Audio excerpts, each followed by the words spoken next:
कितनी देर इस तरह गुजारा कर गए?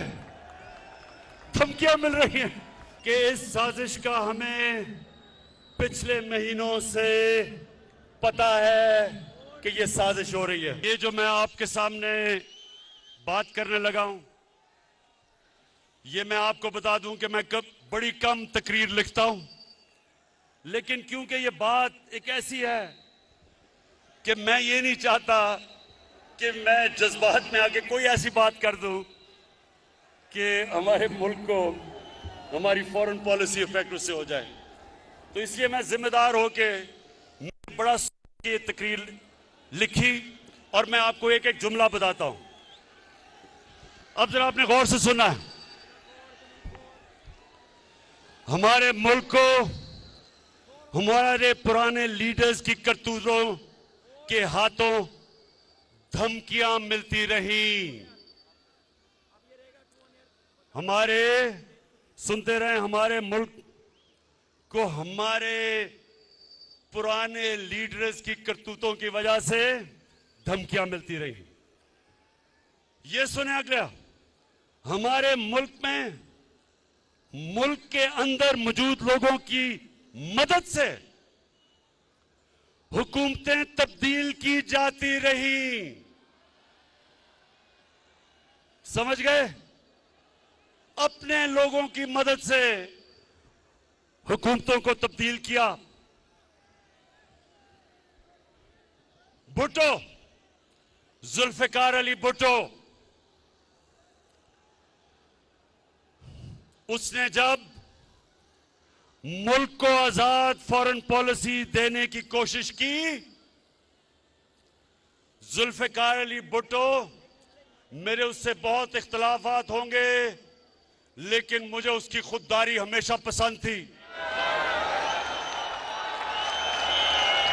तो उसने मुल्क को जब आजाद फॉरेन पॉलिसी देने की कोशिश की तो फजलुर रहमान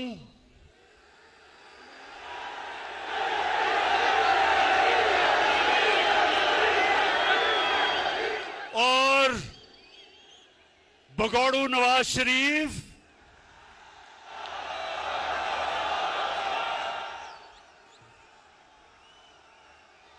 इनकी सुनते रहें, सुने सुने सुने सुने, अभी मैं अभी आता हूं कि इन दोनों की उस वक्त की पार्टियों ने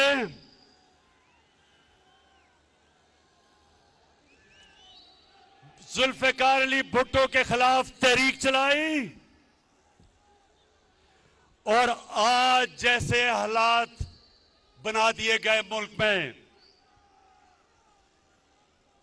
और उन हालात की वजह से जुल्फिकार अली भुट्टो को फांसी दी गई। गौर से सुने एक एक बात जो मैं आपके सामने रख रहा हूं।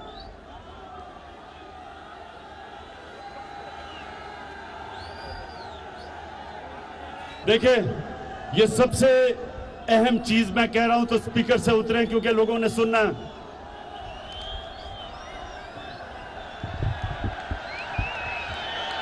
अच्छा, आवाज आ रही है?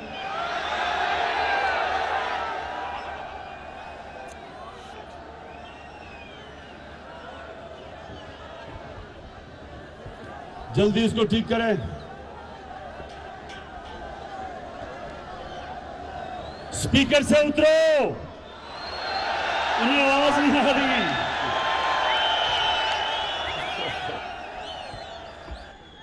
आज अच्छा, स्पीकर से दूर है ना, ये बड़ी अहम तकरीब मैंने करनी है। आज उसी भुट्टो के दामाद आसिफ जरदारी, सबसे बड़ी बीमारी,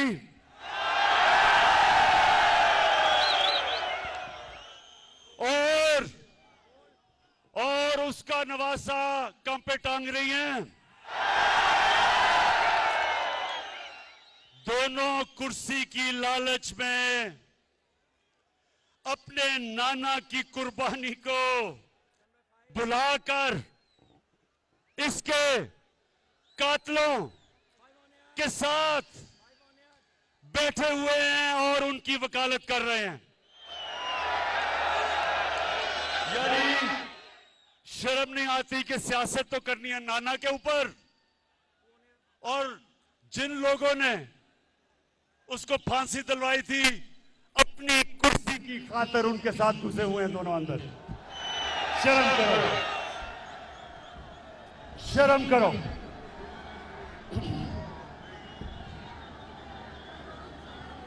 अच्छा, आज फिर मुल्क को उन्हीं हालात के सामने रख दिया गया है।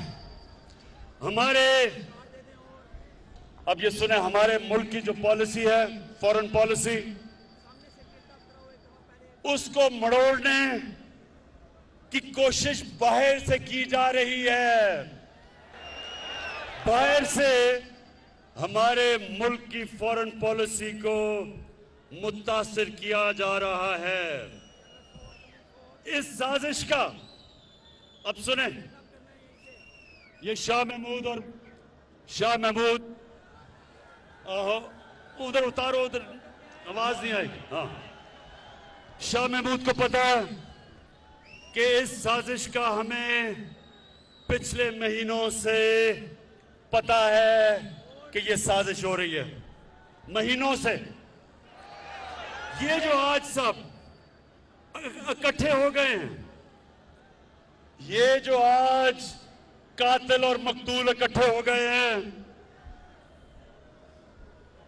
कातिल और मकतूल को इकट्ठे करने वालों की भी, इनको जिन्होंने इकट्ठा किया उनका भी हमें पता है।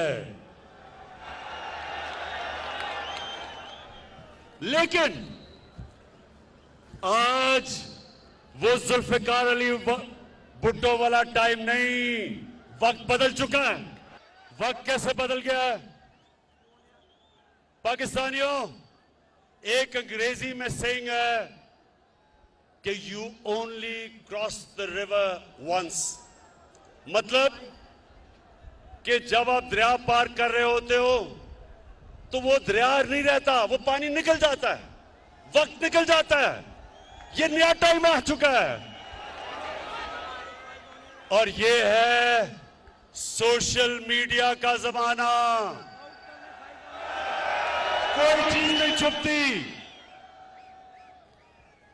तो पाकिस्तानी कौम बेदार है।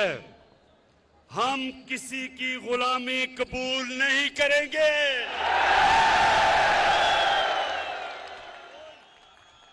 हम सबसे दोस्ती करेंगे, गुलामी नहीं करेंगे। अब ये सुने, हमारे मुल्क में बाहर से पैसे की मदद से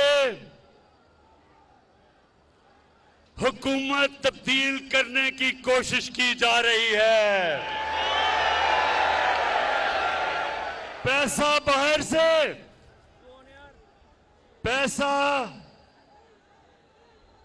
पैसा बाहर से है, लोग हमारे इस्तेमाल हो रहे हैं,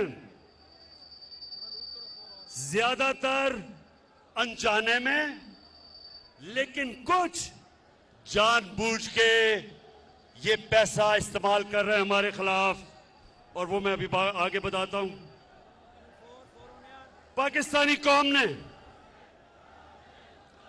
नौजवानों, पाकिस्तानी कौम ने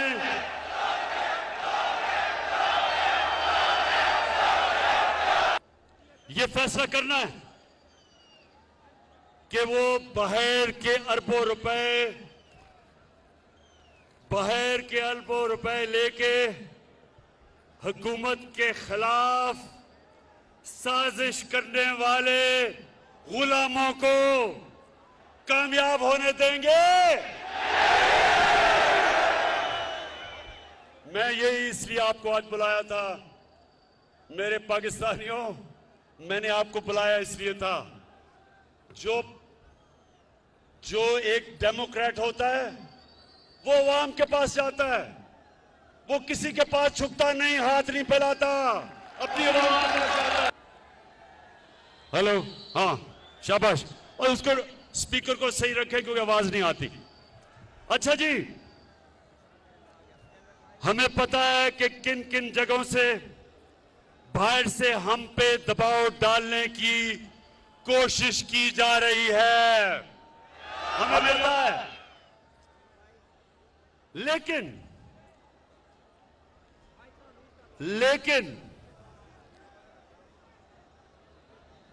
हमारे मुल्क की मफाद में लिखकर हम कह रहे हैं कि हमारे मुल्क की मफाद में, लेकिन लिख के हमें धमकी दी गई है। शाह महमूद ने अभी आपसे कोई बात की थी, हमें कहा है कि मुल्क की मफाद, हमें धमकी दी गई है। लेकिन पाकिस्तानियों, हम मुल्क की मफाद पर कोई समझौता नहीं करेंगे। मैं आज कौम के सामने पाकिस्तान की आजादी का मुकदमा रख रहा हूं, आपके सामने। मैं इल्जामात नहीं लगा रहा, अब ये जरा सुने, मैं इल्जामात नहीं लगा रहा। मेरे पास जो ये खत है, ये सबूत है। ये मेरे पास जो खत है, ये सबूत है। और मैं आज ये सबके सामने कहना चाहता हूं कि कोई भी शक कर रहा है ना इस मेरे खत के ऊपर, कोई भी शक कर रहा है, मैं उनको दावत दूंगा, ऑफ द रिकॉर्ड बात करेंगे। लेकिन मैं आपको खुद देख सकेंगे कि ये मैं किस किस्म की बात कर रहा हूं। अपनी कौम और मीडिया को ये सोचने, हम सबको, हमने ये सोचना है कि हम कब तक ऐसे रहना चाहते हैं। मैं अपनी कौम को भी कह रहा हूं, अपने मीडिया को भी कह रहा हूं कि हम कितनी देर इस तरह गुजारा करेंगे। धमकियां मिल रही हैं। मैं फिर से कह रहा हूं, आज सबके सामने आज दिल खोल के बात कर रहा हूं। बैरूनी साजिश की ऐसी बहुत सी बातें हैं जो मुनासिब वक्त पर और बहुत जल्द सामने लाई जाएंगी। तैयार है ना सब? कौम, मेरी कौम ये जानना चाहती है कि लंदन में बैठा हुआ किस किस से मिलता है।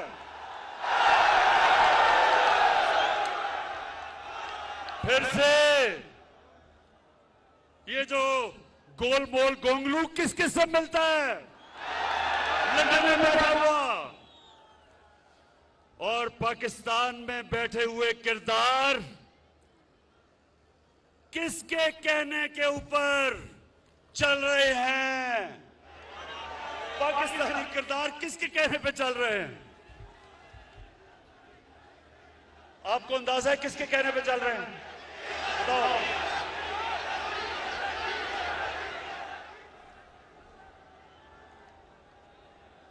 हमारे पास जो सबूत है, हर चीज को मैं जाहिर कर रहा हूं। जो हमारे पास सबूत है, मैं ये इसलिए आपके सामने बातें कर रहा हूं, इससे ज्यादा मैं तफसील में इसलिए बात नहीं कर रहा क्योंकि मेरी सबसे बड़ी कोशिश होती है कि मेरे मुल्क के मफादात की हिफाजत की जाए। मैं कोई ऐसी बात ना कर दूं कि मेरे मुल्क को नुकसान पहुंचे।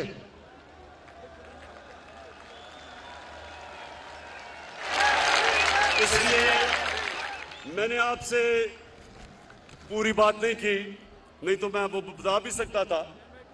मुझे किसका डर है? मैं तो पाकिस्तानी हूं, आपके सामने वो इंसान हूं जिसको मेरा अल्लाह सब कुछ दे चुका है।